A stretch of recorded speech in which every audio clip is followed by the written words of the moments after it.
नमस्कार दोस्तों। देखिए आज मैं आपको बताने वाला हूँ वारे ग्रुप की एक कंपनी के बारे में सर। वारे रिन्यूएबल के बारे में। सबसे पहले तो सर आप लोग कमेंट करके बताइएगा, ठीक है, कि वारे ग्रुप के कौन सा स्टॉक आपके पास है। मैं ये नहीं पूछ रहा हूँ कितना पैसा आपने डाला है, वो प्राइवेट है, आपकी मर्जी है सर। वो कितना, किसने 2 क्वांटिटी, 5 क्वांटिटी, 10, 20, 50, सबका अपना अपना मर्जी होता है। मैं वो नहीं पूछ रहा हूँ। जैसे कि अगर आप देखोगे तो वारे टेक्नोलॉजी है, वारे रिन्यूएबल है, वारे एनर्जी है, तो कौन सी कंपनी में आपने पैसा डाल रखा है। मैं इसलिए पूछ रहा हूँ कि जब आप बता दोगे कि हाँ मैंने ये वाला खरीद रखा है, तो इसके बारे में कोई भी इन्फॉर्मेशन आएगा तो मैं बता दूंगा आपको। अगर आप बोलोगे कि नहीं भाई मैंने ये वाला खरीदा है, ये वाला, और मैं बार बार इसके ऊपर वीडियो बनाए जा रहा हूँ, तब तो सर बेकार हो जाएगा ना, है कि नहीं सर। अभी आप सपोज मान लेते हैं कि आपने बोला आपके पास है रिलायंस इंडस्ट्री, और मैं बार बार मान लेते हैं टीसीएस के ऊपर वीडियो बना रहा हूँ, तो कोई फ़ायदा है क्या सर आपको। वही मैं आपको बता रहा हूँ। जब आप कमेंट करके बताएंगे या ख़रीदा है आपने या ख़रीदना चाहते हैं, तो आप बताइएगा, तो उसके ऊपर कोई इन्फॉर्मेशन आएगा तो मैं आपको बताऊँगा। सबसे पहले ये देख सकते हो वारे रिन्यूएबल टेक्नोलॉजीज है। इसके ऊपर सर लोगों ने बहुत पैसा लगाया है, बहुत ही ज़्यादा पैसा लगाया है। हालांकि वारे एनर्जी अगर आप देखोगे तो आज के डेट में ये गिरता हुआ ही नज़र आया है। ये वारे टेक्नोलॉजी अगर आप देखोगे तो सर ये तो डेली 2-2% के सर्किट में जाता हुआ नज़र आ रहा है सर, डेली 2-2% के सर्किट में। तो यही चीज़ होती है कि कोई अगर चीज़ देखोगे तो बहुत ऊपर से नीचे गिरा हुआ है, तो उसके बाद सर नीचे के बाद वो धीरे धीरे धीरे धीरे सर सर्किट में चला जाता है, वो मिलता ही नहीं सर लोगों को। तो ये सर्किट में है तो लोग इसको खरीद नहीं सकते, और जो गिर रहा है सर लोग उसको खरीदना नहीं चाहते। ये देखिएगा कितने हाई लेवल से गिरा हुआ है सर। तो ये ऑलमोस्ट 3000 के आजू बाजू सर गया था, ऑलमोस्ट आप मान लीजिए 3000 के आजू बाजू गया था। और ये गिर के सर लगभग देखते हैं तो 1000 रुपये से भी नीचे देखने को मिला था सर, मतलब वही 800 के बाजू में देखने को मिल रहा था सर। मतलब 3000 रुपीज़ का स्टॉक, ऑलमोस्ट 3000 का आपको मिल रहा था अराउंड 800 के बाजू में सर। इतना मतलब जो है गिरा हुआ देखने को मिल रहा था। तो आज जो इस स्टॉक्स में तेज़ी देखने को मिला है सर यहाँ पर, ठीक है, एनडीटीवी की मदद से यहाँ पर जो बताया जा रहा है कि इस कंपनी को 346 करोड़ का ऑर्डर मिला है सर। शायद राजस्थान गवर्नमेंट की तरफ से सर मिला है इनको, ठीक है। तो इनको अगर आप देखोगे तो ये ऑर्डर मिला, और ये ऑर्डर कहीं ना कहीं से बहुत ही अच्छा है सर कंपनी के लिए, क्योंकि ये देखोगे तो बहुत बड़े लेवल से सर ये गिरा हुआ है। और इतनी गिरावट के बावजूद अगर कंपनी अच्छे अच्छे ऑर्डर भी लेना स्टार्ट कर देती है सर, विन करना स्टार्ट कर देती है, तो कंपनी को बाउंस बैक करने में बहुत मदद मिलेगा सर, बहुत ही ज़्यादा मदद मिल जाएगा सर कंपनी को वापस बाउंस बैक करने में सर। और रीन्यूएबल एनर्जी से रिलेटेड अभी सर दुनिया बहुत चलने वाली है। रीन्यूएबल एनर्जी से रिलेटेड दुनिया अभी बहुत ज़्यादा आगे चलने वाली है सर। और कुछ पल पहले अगर आप देखोगे तो ये वारे रिन्यूएबल टेक्नोलॉजी को सर यहाँ देख सकते हो, और वारे रिन्यूएबल टेक्नोलॉजी को तो लगभग 114 करोड़ का सर यहाँ देख सकते हो ऑर्डर प्रोजेक्ट मिलता हुआ नजर आया है। तो अब इन कंपनियों को सर ऑर्डर मिलना स्टार्ट हो गया है सर। तो क्या पता सर अगला ऑर्डर बड़ा हो सकता है। जैसे आप लोगों ने देखा ना सर, सुजलॉन, सुजलॉन भी एक डूबा हुआ कंपनी था, लेकिन धीरे धीरे धीरे धीरे सर कंपनी के पास एक बहुत बड़ा ऑर्डर बुक मिल गया, और कंपनी आज बड़े लेवल में काम कर रही है सर बाउंस बैक करके। सभी कंपनी यही चाहती है कि उसको कहीं ना कहीं से सर कोई ना कोई बड़ा ऑर्डर मिल जाए सर। जैसे यहाँ देखोगे तो भारत इलेक्ट्रॉनिक कंपनी सोचती है कि भाई 40,000 करोड़ का मुझे ऑर्डर मिल जाए यार, S400 का जो प्रोजेक्ट है ना वो उनको मिल जाए। तो ये मतलब कहने का मतलब सब लोग यही सोचते हैं कि हमें बड़े बड़े प्रोजेक्ट मिल जाए। तो ये भारत इलेक्ट्रॉनिक एक बड़ी कंपनी है सर, तो ये अपने हिसाब से सोचती है कि 40-50,000 करोड़ का ऑर्डर मिले। और जो छोटी कंपनी है वो अपने हिसाब से सोचती है 400-500 करोड़ का भी ऑर्डर मिल जाए तो चलेगा। और अगर आप यहाँ पर देखते हो फॉरेन डोमेस्टिक इन्वेस्टर्स, तो भाई सबसे ज़्यादा हिस्सेदारी तो अगर आप देखोगे तो प्रमोटर्स के पास है ही है, ठीक है, वो बात तो बात की है सर। लेकिन अभी अभी हाल फिलहाल में अगर आप देखोगे फॉरेन इन्वेस्टर्स और डोमेस्टिक इन्वेस्टर्स ने तो अपनी हिस्सेदारी बढ़ा ली है सर।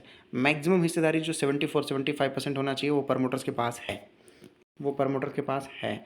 आप देखिएगा फॉरेन इन्वेस्टर्स की हिस्सेदारी सर, तो फॉरेन इन्वेस्टर्स ने सर अपनी थोड़ी सी हिस्सेदारी यहाँ पर बढ़ा ली है, देख लीजिए। फॉरेन इन्वेस्टर्स जो पहले अगर देखोगे तो सर सबसे कम हिस्सेदारी था सर फॉरेन इन्वेस्टर्स का मार्च 2024 में सर, था कि नहीं था। और आज देख लीजिए सर, आज इन्होंने अपनी हिस्सेदारी पूरी तरीके से बढ़ा ली है सर। पिछले क्वार्टर में दिसंबर में भी अगर आप देखोगे तो दिसंबर में भी इनकी हिस्सेदारी बहुत कम थी सर, लगभग 0.99, और अभी देख लीजिए कितना, तो 1.13। तो फॉरेन इन्वेस्टर्स अगर आप देखोगे तो ये गिरे हुए स्टॉक्स में सर अपनी हिस्सेदारी धीरे धीरे बढ़ा रहे हैं। ध्यान से अगर आप देखिएगा तो टॉप लेवल में है सर। पहले इनके पास 0.2 था, फिर 0.83, फिर 0.98, फिर 0.99, फिर 0.113।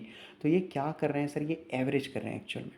तो जितना नीचे स्टॉक गिरा हुआ है उसको नीचे बॉटम को खरीदने की कोशिश कर रहे हैं सर। हो सकता है यहाँ से थोड़ा और गिरे तो कोई दिक्कत नहीं, और खरीदेंगे। हो सकता है यहाँ से ऊपर चले जाए तो भी सर खरीदते ही जाएंगे सर।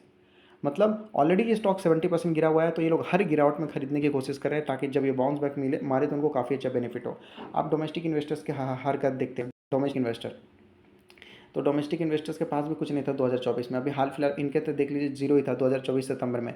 अभी अभी मार्च में, अभी की मैं बात कर रहा हूँ सर मार्च का, क्योंकि जितना भी डेटा आ रहा है सर अभी मार्च का ही आ रहा है, तो देख सकते हो 0.24% इन्होंने हिस्सेदारी खरीद लिया।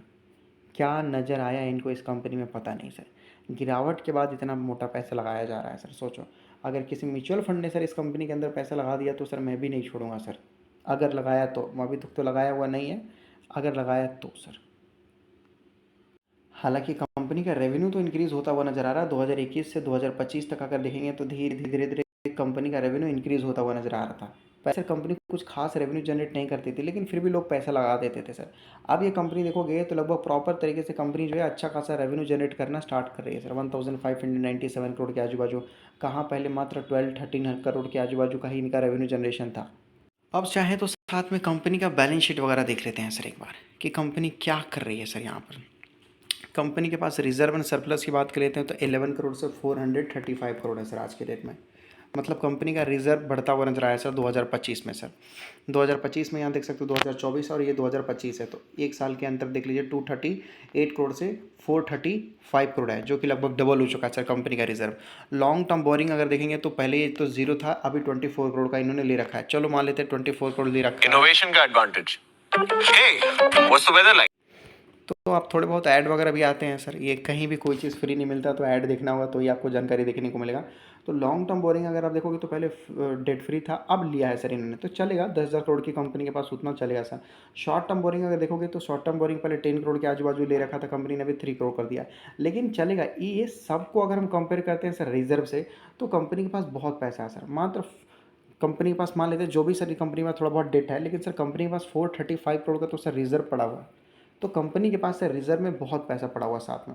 अगर फ्यूचर में इसी तरीके से कंसिस्टेंट तरीके से अगर कंपनी को कांस्टेंट वे में अगर ऑर्डर मिलता हुआ नज़र आ जाए, या फिर इनके जो वो जो एनर्जी जो बड़ी कंपनी है सर, जो पेरेंट कंपनी है, उनके तरफ से अगर मान लेते हैं कि कुछ अच्छे ऑर्डर मिल जाए सर 2-4 हज़ार करोड़ का, तो इस कंपनी को अच्छा बेनिफिट होगा। कितने लोगों को लगता है सर कि ये कंपनी रिकवर हो पाएगा? मुझे लगता है सर कि अभी इसमें बिजनेस अपडेट होना और बाकी है, और बिजनेस अपडेट अगर ये कंपनी देती है तो ज़्यादा अच्छा रहेगा सर। मुझे लगता है कि इस कंपनी के पास 3-4 हज़ार करोड़ का ऑर्डर, इस कंपनी को मेरे हिसाब से अगर 2,000 करोड़ का ऑर्डर मिल जाता है ना सर कहीं से 2,000 करोड़ का, तो सर कंपनी मेरी तरफ से थोड़ा सेफ हो जाएगा, सेफ हो जाएगा।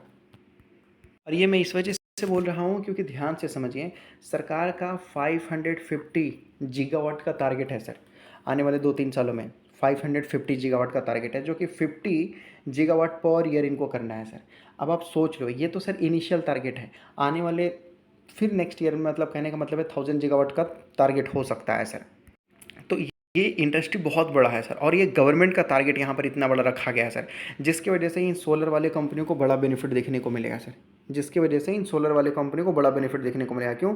क्योंकि गवर्नमेंट की तरफ से सर बड़ा बड़ा टारगेट रखा गया है ना, ऐसा है, तो इनको अचीव होने में थोड़ा आराम रहेगा सर। तभी मुझे लग रहा है कि आने वाले 5 साल इनके लिए अच्छे हो सकते हैं सर, इनके लिए 5 साल आने वाले अच्छे हो सकते हैं।